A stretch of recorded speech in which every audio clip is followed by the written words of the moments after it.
What's up everybody, Matt Maran here for another My Week With video. So this week I've been driving the 2023 Hyundai IONIQ 6, and this is the all-wheel drive limited version. And so I already did a full review on this vehicle, an in-depth look at everything. I covered all the specs, in-depth look at the interior, how it drives, everything. And so I'll link that video at the end of this one if you want to hear all those specs and all that.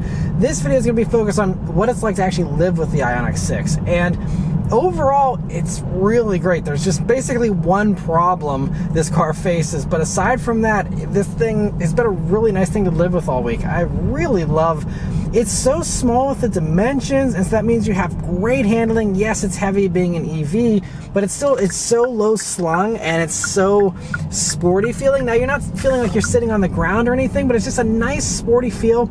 It feels a little tighter than the IONIQ 5, and so if you're someone who likes sedans, you like this slightly sportier vibe, I think that you're really going to find a lot to like here, and this will be exactly what you're looking for if you want a nice EV sedan. So I mean, I was just impressed. The power's pretty good. I was a little underwhelmed at times with the power. I feel like it sometimes limits power whenever the wheels turned for whatever reason, but aside from that, I mean, it is really punchy, feels great, and it's instant power too. And most of the time, again, I was very impressed with the amount of power this thing has, and that instant electric response is awesome. Another thing that really blew me away this week was the interior space. Now, yes, I already covered the interior. I already checked out the whole interior, so I shouldn't have been surprised, I guess.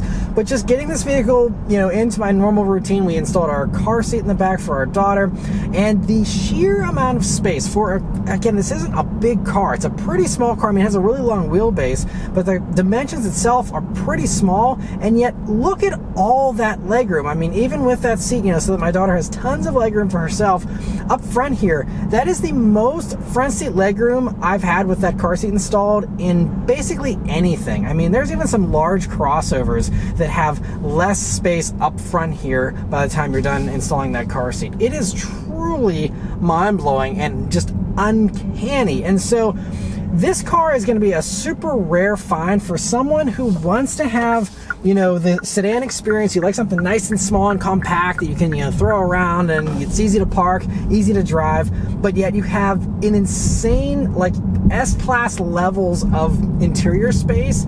This does that, and nothing else can match that. And that is what is truly mind-blowing about this, is it's unheard of in this segment, and as far as sedans goes. And so I just was really happy about that. And so I'm a huge sedan fan myself, and I know many people that love sedans really love them and don't want to give them up for the extra space of a crossover.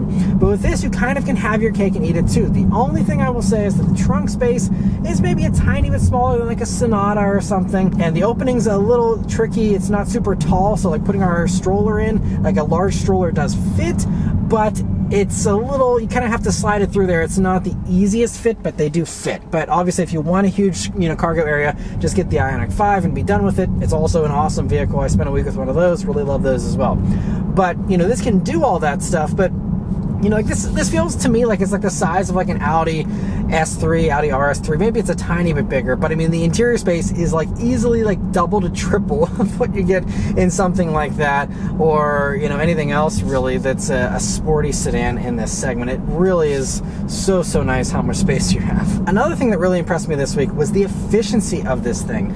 So this is the long range all-wheel drive version with the large wheels, which is the worst possible combination for range. These can do potentially up to 361 miles is what they're rated at, but for this one it's rated at 270 miles. But I'm happy to report that it is overperforming those range ratings, and so I didn't completely deplete the battery, but in my driving I've been averaging 3.8 miles per kilowatt hour, and when you multiply that out with a 77.4 kilowatt hour usable pack that this has, that comes out to 294 miles of range, almost 25 better than what it's quoted at. Now, obviously, that'll come down to your driving style, the type of driving you're doing, the weather conditions, all that. I will say, though, this does have a heat pump, so it should retain more of its winter range than something like a Mach-E, for example, which doesn't have any kind of heat pump, and, some others that don't have a heat pump in the EV segment as well, those are going to drop a lot more. But this should actually get closer to those range ratings even in the wintertime. But, I mean, 3.8 miles per kilowatt hour, I mean, I haven't reviewed hundreds of EVs, but out of the, over a dozen, maybe 2 dozen that I've already reviewed, This is, I think, hands down the most efficient one I've ever driven. I've never seen a miles per kilowatt hour this high. Most of the time, you know, I'm getting 3, high 2s, you know, maybe low to mid 3s if I'm lucky, never close to 4. And so, I mean, it just is the way they designed this thing. I mean, they designed it to be this very smooth aerodynamic shape, and so that's just going to pay off. And so I'm just happy to report that if you are someone who might, you know, want the all-wheel drive, might want the 20-inch wheels, you know, want all these nice things, but you're a little disappointed about 270 miles of range, I'm just here to say you might be getting closer to 300. And if you really baby it, I haven't been babying it. I've been getting on it, I've been enjoying it, been blasting the AC, all that stuff, you know, so I haven't really been trying to even be efficient in it.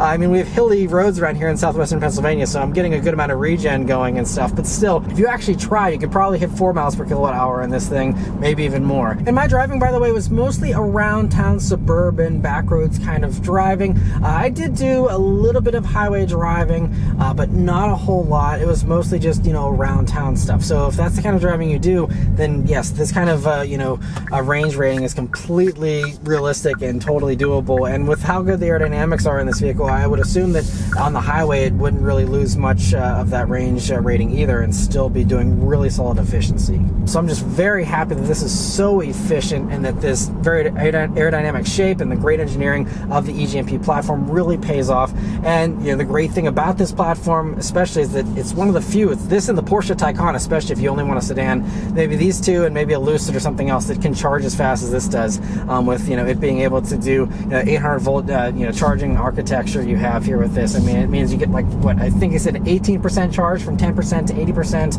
So I mean, way faster than, you know, anything else really out there. Now this one, as tested, is $57,215. This is a limited, fully loaded. There's really no options for the limited. But the unfortunate thing is, if you want cooled seats, you have to get a limited. If you want the moonroof, which isn't even a huge, crazy moonroof or anything, it's just a normal moonroof, that's also only in the limited. Heated steering wheel's only in the limited. So really, you're going to want the limited unless you just want a normal sedan that has maybe heated seats, and that's about it. I mean, you get these screens as standard. There's a lot of good standard tech here, but you know, it's just unfortunate that they've locked you out of all those nice features unless you go for, you know, a top limited trim, and you can't get a nice mid-grade trim that has some good features, you know. And it is a big price premium, of course. You can get all the same stuff in a Sonata hybrid, which still is really efficient, is going to, you know, obviously not be EV, but it saves you a good amount of gas, and those, you know, at least, you know, 10 or 15 grand less for something like that. So this is still, you know, the luxury thing going for the EV. But as far as EVs go, I think it's priced pretty well. It's going to undercut the Polestar 2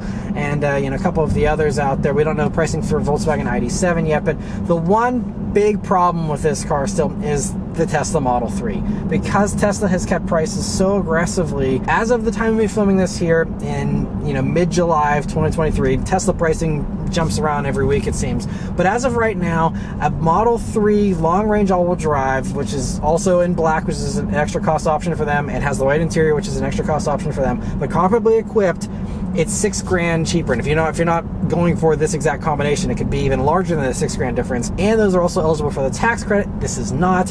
So if you're eligible to take advantage of that, then you also get that extra money off too, of up to $7,500 on your taxes there. So I mean, this is going to come down to someone who doesn't want a Tesla for whatever reason. You know, obviously there's a wide variety of reasons why. I think, you know, aside from just the subjective stuff with Teslas that sometimes hang some other people up, it also is just the fact that you have gauges you don't get in the Model 3. You have a screen that actually does Apple CarPlay and Android Auto, which Tesla still refuses to do. You have satellite radio here. You have the cooled seats. There are some key things here that, you know, if for some people, those things may be worth paying the $6,000 premium and losing out on the tax credit.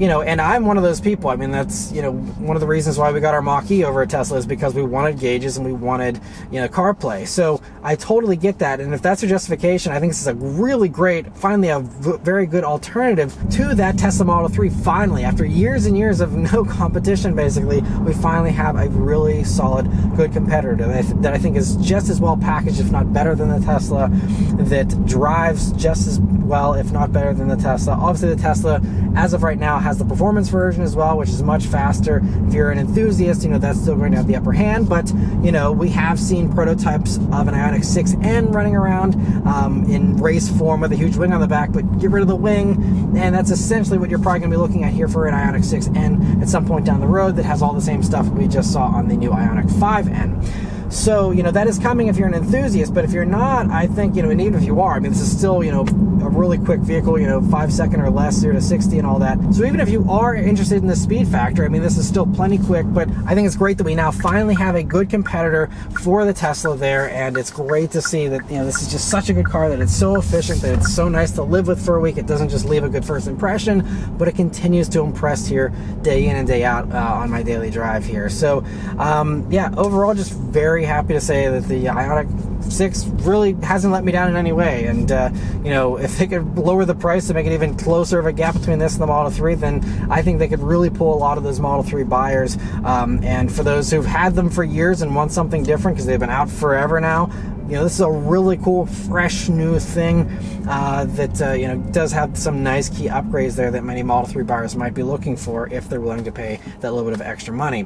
But anyway, that's all of my thoughts here on the IONIQ 6 and my week with it. Let me know your thoughts on it in the comments below. Huge thanks to Hyundai for providing me here with this IONIQ 6 to review for you guys today. And yeah, please also leave a like and subscribe to keep these videos coming. I'll see you guys in the next one. Take care.